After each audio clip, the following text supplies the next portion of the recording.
In today's gospel, Simon Peter witnesses God's mysterious power. Simon Peter had been fishing all night, and he was very frustrated and very tired. He didn't catch a thing at all. And he was cleaning his nets, getting ready to go home.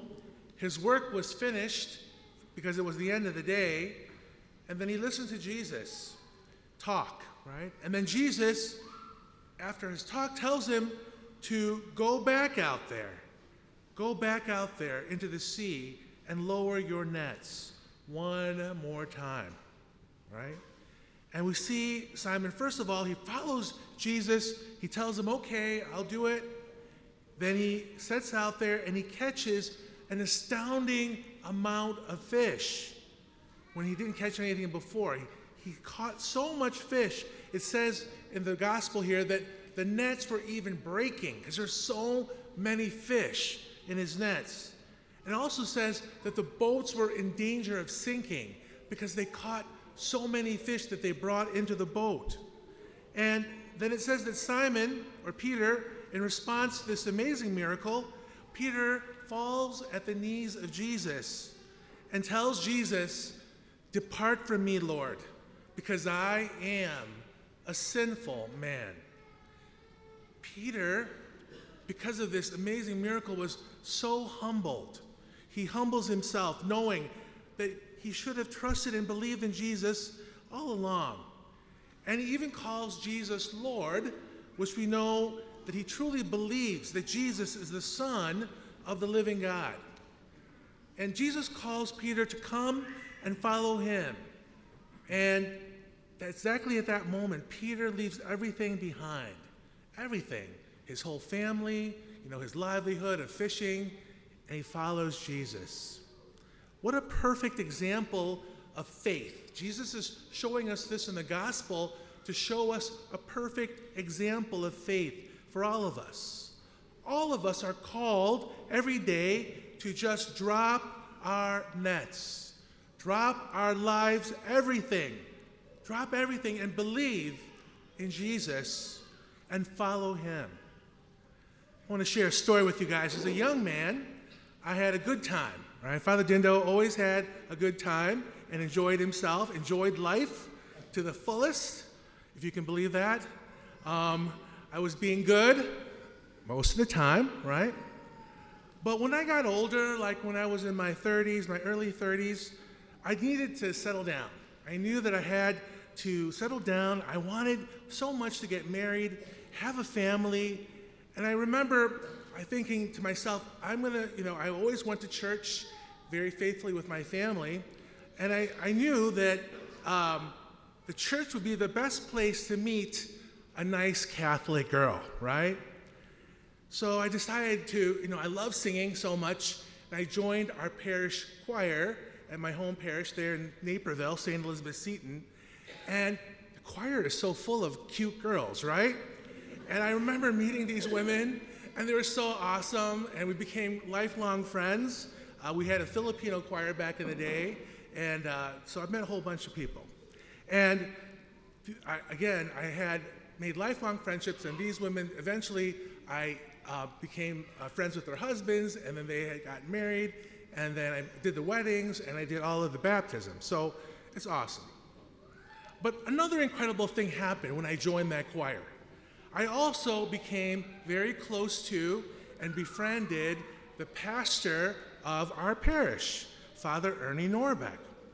Now, my pastor then he's such an awesome man, a real father figure and mentor to me, okay?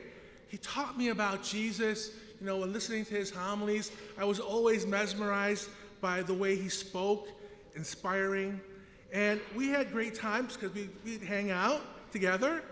And he also suggested that I go on this retreat called the Cursillo. I think I've talked about that, where it changed my life. It was on that Cursillo retreat that I had the dream that I was a priest celebrating the Mass, and that totally freaked me out, okay?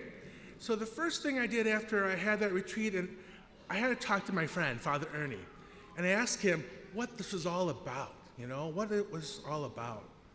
And he said to me, "Dindo, I talked to you a long time ago when we first met, and I said to you, you would make a good priest, remember? And he said to me, remember what you said to me? No way, Jose, right? I always thought in my heart, when I first was, as a young kid, that priests were boring, all right? Super boring and super holy. They prayed all day long and all night long, and they didn't have any fun at all. That was my imagination of what a priest was. Boring, super boring.